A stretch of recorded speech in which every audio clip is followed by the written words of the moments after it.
Hi, everyone. I'm going to talk about Harry Potter. I've done this a lot, right? If you look at the backlog of these things, of these journal entries, you'll notice that there's a lot where I talk about J.K. Rowling and Harry Potter. And like, I love the books. I do. I love the books. And I'm very fond of the movies. Not quite as fond, but we all think about things we like. Our thoughts about things we like and things we hate. Those two things occupy our thoughts. Everything in the middle just doesn't occur to us.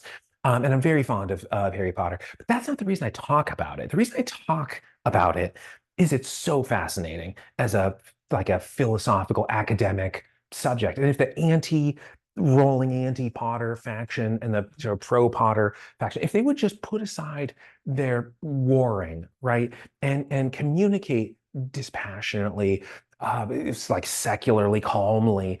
There's so much to learn about psychology and sociology and human weakness and the need for belonging. Oh, there's so like so I'm a tenured professor in the natural sciences, and I honestly think there could be a degree in like the social sciences that evaluates this, and the people who study it would emerge, would graduate deeper, more thoughtful, more reflective, more ethical than ever. Maybe not like a doctorate in this, but certainly a bachelor's degree. This is worth a bachelorette degree. Let's be inclusive here. I'm sure I just offended people. So let's read number 74.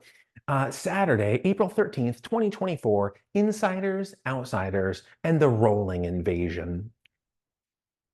Hi, everyone. A criticism I have heard of fantasy and its fantasizers is that the material too strongly influences one's identity. It's not like a sitcom or broccoli in which we enjoy the ingestion, but the bulk is excreted as waste. Fantasy doesn't pass through us like fiber. It enters our circulation, it latches on, occupying our thoughts, invading our emotions. And so it gets likened to a religion. But the most belligerent critics of fantasy devotees always seem to have two fantasy football teams. So the accusation is a little bit silly. But fantasy fanatics are guilty of a similar silliness and hostility. Just look at the purists' handling of Harry Potter. The first book was an immediate phenomenon, but it wasn't received as a grail among the Loader-Watts, Lord of the Rings and Wheel of Time. None of them ignored it, but a surprising number loathed it, considering it a sort of false prophet. Today, I think I can see both sides. I think I understand the phobias and philias alike. Let's diagnose Dumblephobia first. Before Mr. Potter's biographies conquered the world's bookshelves, fantasy was like a secret society. Nobody declared their membership publicly. Disclosure was a clandestine affair. Then, suddenly, the churches became bloated. Rowling was the first true televangelist. But the pews weren't populated by Loader-Watts. Profits came from the public. By way of analogy, adult shops, which sell no adults, are not frequented by pimps and prostitutes. Has a veteran of that industry ever gone in there and looked around? Maybe. But for every divine Brown who bought a set of pink furry handcuffs, 10,000 honor roll undergrads have purchased something really scandalous, referring to the same set of cuffs, which perfectly match their Pomeranian's headband. Wandered a little off topic and somehow strolled into the red light district. Let's backtrack ourselves to the basements where the fantasy boom rumbled the loudest and explore a reason those being boomed upon may have felt violated. Their private, subterranean sanctums were invaded. Rowling's megachurch congregation barged into those basements uninvited. Today's gathering was supposed to be intimate. Just you and a few of your fellow outcasts, the usual coterie. But before rolling your first D20, here comes Rowling crashing the party, and she invited the whole damn city. They're tracking dirt everywhere, grabbing your miniatures with their greasy fingers, drinking all your Sunny D, hitting on your secret crush. The reaction of the invaded colony doesn't seem unreasonable. You have everything, pop music and friends and excitement. You act like you own all of that with your trendy shoes and the way you talk loudly to multiple people at once. You already have everything and you don't care about any of it, but this is all I have. love. I won't allow you to take it. It is mine, I tell you, my own, my precious. Yes, my precious. That's not what the Potter protesters said. Instead, they picked apart every flaw, unraveling the series like a shabby sweater. You think I'm going to wear that? Their criticism wasn't inaccurate, nor was it inarticulate, but it was pedantic, to the point of silly hostility.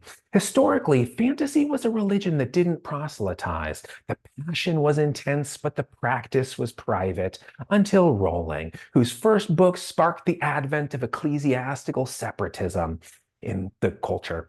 The unified basementists found themselves outnumbered by the previously faithless who were hailing a new prophet, and there was nothing clandestine about them. Their evangelism was just as extreme as a Packers fan drafting a third fantasy team. All right, that's it for this one. There's so much more that I could say. I mean, there's a whole bachelor's degree worth of content that I could keep talking about here. I mean, my thoughts just kept going and going. But instead of saying all that now, I'll just say where this one came from, the idea, where I got the idea. And because it began with that passage about the red light district thing. And where I got that idea was National Geographic. Okay, because like I keep getting these spam emails from National Geographic. And I mean, it's just tarnishing my reverence for this like ancient academic, like pillar. And let me show you. I'm going to pull up because like this used to like it started in the 1880s as an academic journal, and then here's I'm going to share my screen again. Like discount bin spam that they're sending me today. Like a brief look at Satan, like anxiety, like alcohol and hangover. Is smoking weed bad for you? Subscribe and get a free tote. It's like it's this stuff. And so now, it might not make sense how that became my red light district thing, but let me explain. The only thing I retained from it was the Harry Potter bit and the little pink furry handcuffs, and sort of describing Harry Potter as like a playful, like guilty pleasure. But I had previously, I just had to cut it. I had described Lord of the Rings as like an ethnography article, one of those old National Geographic articles where there's like nakedish, tribes folk and stuff. And then I described contemporary fantasy, the stuff that's sort of coming out now, is just pure smut. And it's not all pure smut. I just don't connect with it. It feels a little bit too crude for me. But I had so many more thoughts beyond this. I had so many more thoughts. And I'm going to save, I haven't written them down yet, but they're like swirling, they're like treading cerebrospinal fluid. And I will write it out. There will be a future journal. I even have the name queued up.